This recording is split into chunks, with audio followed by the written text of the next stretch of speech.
of all, let me say thanks a lot. I appreciate the opportunity to be here. I don't know if you know it or not. Some of you do, some of you don't. Former head of the FBI, Los Angeles, California, retired in 1979. About 2 years ago, up until about 2 years ago, I kept saying there's a loose-knit network operating in this country involving drugs, pedophilia, pornography, prostitution, corruption, etc., etc. 2 years ago, from my research, I'm convinced it's much more serious than that. It's more than a loose-knit network. It is a conspiracy.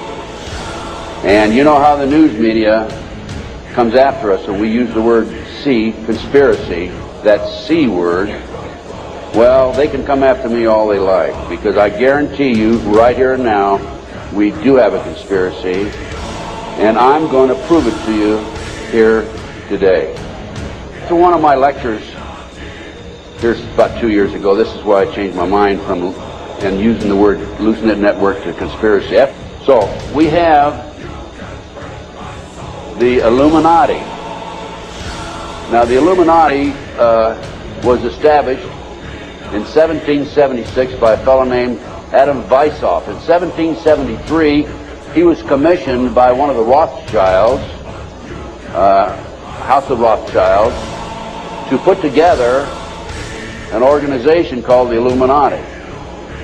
And he culminated his work in May the 1st, 1776. If you'll notice, that's a communist holiday. And we're going to have to move along pretty fast. This is actually a 4-hour lecture I'm going to give you today. We're going to do it in probably an hour and 15, 20 minutes. But some of his goals, and the goals that he was commissioned to set up, there were 25 of them. And here they are right here. Here's the beginning of it right here. And rather than read each one of them, I'm going to summarize it, okay? Because we got a lot of work to get into. Number one issue was men are inclined to evil rather than good. Number three, use the ideas of freedom to bring about class wars. That's what we're doing today. Number four, any and all means should be used to reach our goals. Number six, the power of our resources must remain invisible until the very moment when it has gained the strength that no cunning or force can undermine it. And if you will notice, it's been a very few people know about the Illuminati, so they have maintained their invisibility until most recently. Number seven, advocated mob psychology to obtain control of the masses. Number eight, use alcohol, drugs, moral corruption, and all forms of vice to systematically corrupt the youth of the nation. I mean, I don't need to document that one. How about South Central LA, CIA drug operations coming in there? How about Mena, Arkansas? Drugs coming into this country, arms and munitions going out. You don't believe me? Talk to Terry Reid, talk to Chip Tatum, talk to some of these other individuals who I know personally know. During the recent, last fall actually, drug hearings by Mr. Arlen Specter, Senator Arlen Specter, one of the big phonies of Washington, D.C., the magic bullet theorist, I watched those hearings, and I couldn't believe the mamby-pamby, weak witnesses he brought forward, people that really had no direct knowledge of the drug operation. And that hearing was about bringing drugs into South Central LA by the CIA. And by the way, I strongly urge you to go to my booth after this lecture and get my research, my book and my research on missing children. We're going to go into that a little bit in the lecture. But my missing children lecture documents that the finders, an organization in Washington, D.C., this CIA front. It's a covert operation. They're involved in international trafficking of children. And I have a U.S. Customs report, official U.S. Customs report, in my book on the missing children. So I urge you to get it. It's only $10.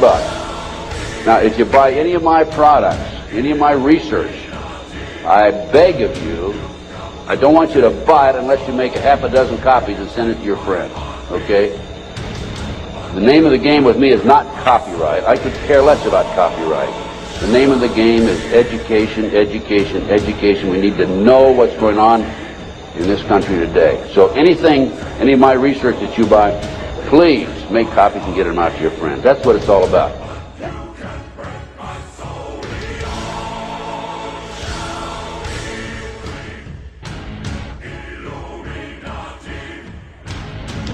Did George Bush have knowledge about the drug operation coming out of Central America and South America?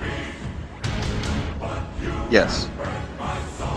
Explain. Well, he was in one of the camps. He produced the cocaine. Yeah, but did he know about it? He was standing at a press.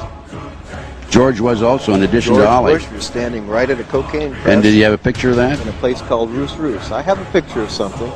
Okay, we won't go into that.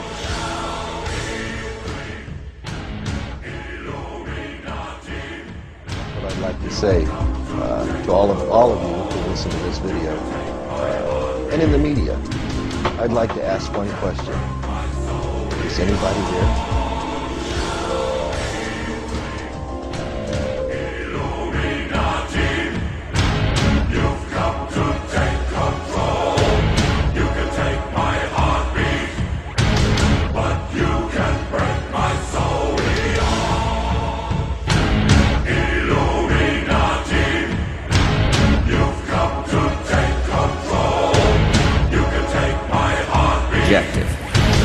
A new world order can emerge.